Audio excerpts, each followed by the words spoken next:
Pada pertemuan kali ini, kita akan mempelajari masalah penugasan, lanjutan dari pertemuan sebelumnya. Kita sudah mempelajari metode Hungaria. Ini dipakai kalau banyaknya baris sama dengan banyaknya kolom. Ya. Nah, bagaimana kalau banyaknya baris itu tidak sama dengan banyaknya kolom? Nah, untuk masalah seperti ini, ya, metode Hungaria masih bisa dipakai, tapi dengan cara menambahkan baris atau kolom baru yang kita sebut sebagai baris atau kolom boneka. Nah, ini ada sebagai contoh. Ada 4 orang staf ahli yang kita sebut sebagai X, Y, Z, dan P akan menangani 3 klien.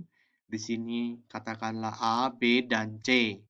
Nah, lama waktu yang dibutuhkan dari keempat orang staf ahli ini untuk menyelesaikan masalah klien A, B, dan C itu ditunjukkan pada tabel berikut. Ya. Nah, pertanyaannya adalah bagaimana penugasan ya dari perusahaan sehingga penyelesaiannya ya pekerjaan tersebut menjadi minimum, total waktunya menjadi minimum ya. Nah, kita tahu jumlah stafnya lebih banyak.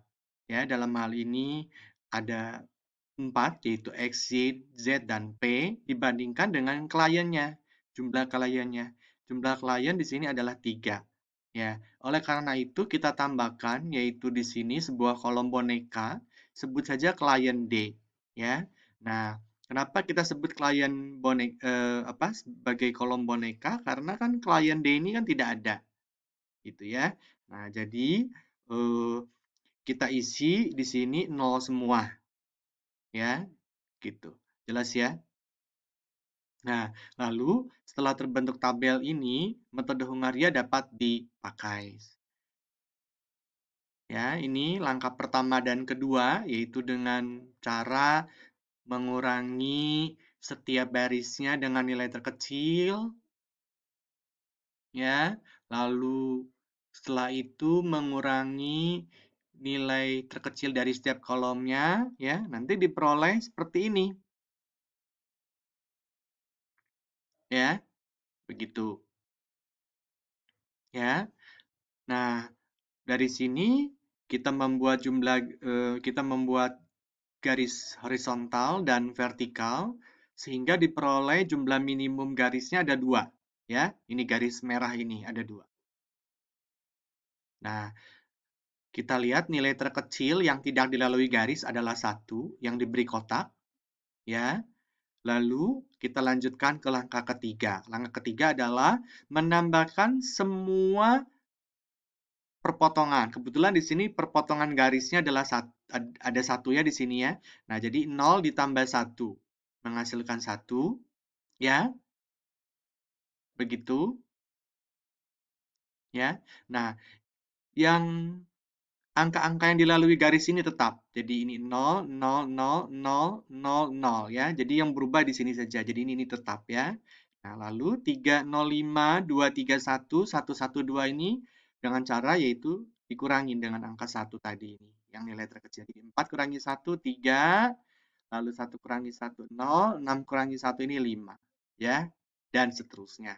Lalu ya kita ulangi lagi dengan membuat garis ya. Nah, ternyata ada 3 buah garis ya yang melalui angka 0. Jadi ini garis pertama, ini garis kedua, dan ini garis ketiga ya.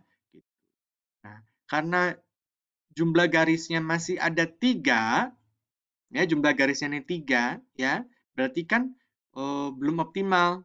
Jumlah garisnya harus 4.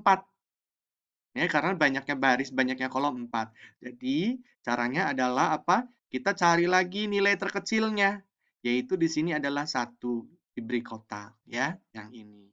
Boleh nggak yang ini? Boleh juga, nggak apa-apa. Ya, saya pilih yang angka 1 yang ini. Nah, setelah itu bagaimana? Ya. Nah, ini ditambahkan ke perpotongan garis. Jadi ke sini ditambahkan, ini juga ditambahkan ya. Jadi ini 0 jadi 1, lalu yang satu ini jadi 2, yang ini. Ya. Nah, lalu yang ini ya, angka yang dilalui garis ini 0, 0, 0, 0. 0 yang ini 5, 0, 3, ini semua tetap ya. Jadi 3, 0, 5, 0, 0, 0 tetap ya, 0 ini tetap, ini juga tetap. Ya. Lalu yang tidak dilalui garis ini dikurangi nilai terkecilnya. Jadi 2 dikurangi 1 yaitu 1, 3 dikurangi 1, 2, 1 dikurangi 1 ini 0 ya. Ini 0, 1 dikurangi 1, 2 dikurangi 1 ini 1 ya. Semua bisa mengikuti ya. Nah, dari sini lalu kita cari lagi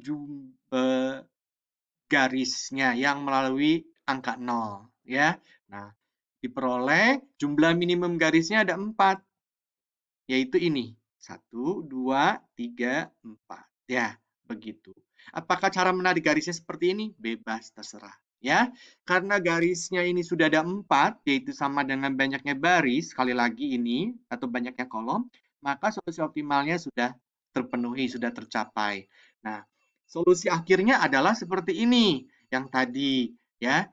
Nah, lalu dari sini kita lihat, baris yang angka nolnya cuma ada 1, yaitu ini. Betul? Jadi dari sini X ini menangani B. Ya, gitu. Lalu,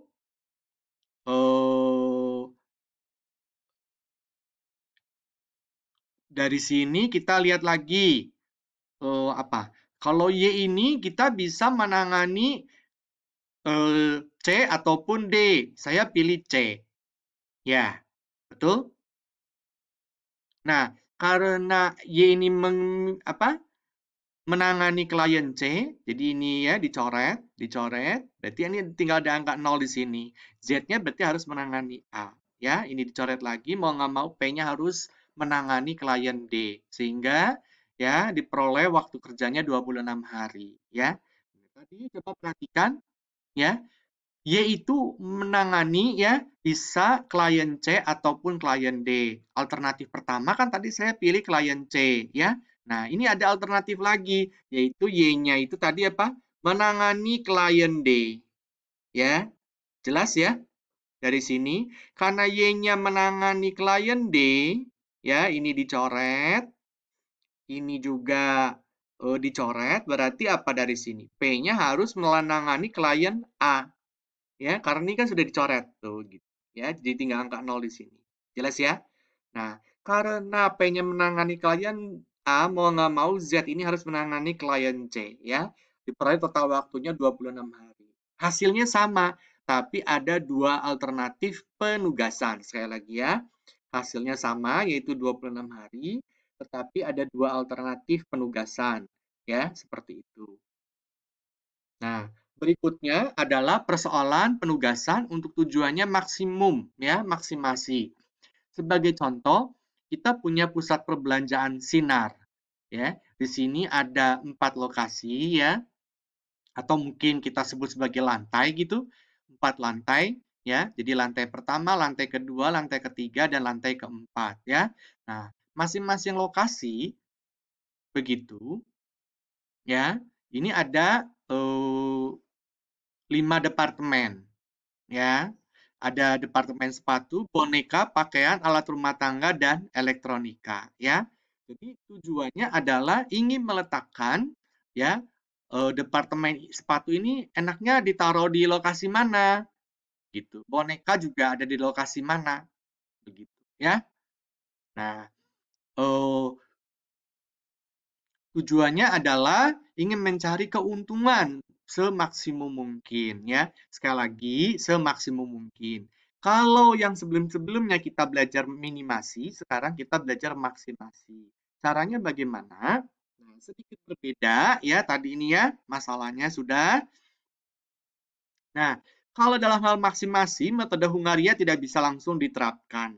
Langkah pertama yang harus dihilangkan adalah mencari matriks opportunity losses, ya, yaitu mencari selisih antara elemen masing-masing kolom matriks awal dengan elemen terbesar dari masing-masing kolom tersebut. Sebagai contoh ini, ya, matriks opportunity lossesnya adalah ini. Nah, dari mana? 72033, sekali lagi, dari mana 72033? Yaitu kita lihat, ya, di kolom pertama ini nilai paling kecil adalah 10. Maaf, nilai terbesar, ya, nilai terbesarnya adalah 17. Ya, jadi selisihnya adalah 72033. Ya, begitu. Ya, 72033. Dengan cara yang sama diperoleh kolom kedua seperti ini, kolom ketiga seperti ini, kolom keempat seperti ini. Ya. Lalu setelah matriks superlilusisnya ini diperoleh, Hungarianya dapat diterapkan. Ya, seperti biasa, dimulai lagi dari awal gitu. Sehingga nanti diperoleh hasilnya ya seperti ini. Ya, jadi ini ditambahkan kolom boneka dulu, jangan lupa ya. Seperti itu. Nanti hasilnya seperti ini. Jadi departemen sepatu itu ditempatkan pada lokasi 5. Ya. Kenapa di lokasi 5? Coba kita lihat. Kenapa di sini? Enggak di lokasi 3 sepatunya, ya. Caranya adalah sekali lagi cari yang barisnya hanya punya 0. Ya, kita lihat, oh boneka nih, harus di ya lokasi 2. Mau nggak mau. Ya, seperti itu. Ya, lalu pakaian masih belum tahu karena ini nolnya ada 2. Alat rumah tangga, nah ini sudah pasti ada di lokasi 3. Ya, karena di sini nolnya cuma ada 1 di baris ini. Ya, jadi boneka di lokasi 2, alat rumah tangga di lokasi 3. Ya, ini jelas? Ya. Nah, lalu setelah itu, ya, ini kan sudah jelas ya, masalah barisnya, elektronika juga belum tahu. Lalu ini sudah boneka di lokasi 2, alat rumah tangga di lokasi 3 ini dicoret, sehingga kita bisa tetapkan sepatu ini ada di lokasi 5, kan ini sudah dicoret. Kenapa dicoret? Karena alat rumah tangganya sudah di lokasi 3 ya. Jadi sepatunya di lokasi 5. Ya, alat elektronikanya juga ada di lokasi 1 ya. Kan ini sudah dicoret ya. Sehingga pakaiannya ada di lokasi 4 ya. Total keuntungan maksimumnya adalah 61 ya. Sampai sini ada pertanyaan? Semoga jelas ya. Nah, berikutnya adalah persoalan penugasan yang tidak dapat diterima. Misalnya masalah tadi, bonekanya itu tidak dapat diterapkan di lokasi 2 ya, di lantai 2. Pakaiannya juga sama, tidak bisa di lokasi 4 gitu ya. Mungkin pertimbangannya karena luas lokasi, letak lokasi ya, semacam itu. Nah, untuk departemen yang tidak dapat ditempatkan pada lokasi tertentu, nah maka kolom dan baris yang bersangkutan tidak boleh diisi elemen apa-apa. Anggap saja kosong. Bukan berarti nilainya 0. Sekali lagi ya, bukan berarti nilainya 0. Nah, jadi langkahnya sama, yaitu apa? Cari matriks opportunity lossesnya, lalu ditambahkan dummy, jangan lupa ya di kolom kelima. Ya, gitu. Sehingga diperoleh seperti ini hasil akhirnya. Silakan coba Anda cek ya. Diperoleh total keuntungan maksimumnya adalah 57. Ya. Ya. Demikian kuliah kali ini, semoga bisa jelas ya. Kalau ada pertanyaan bisa tanyakan langsung di grup WA yang telah dibuat ya. Terima kasih.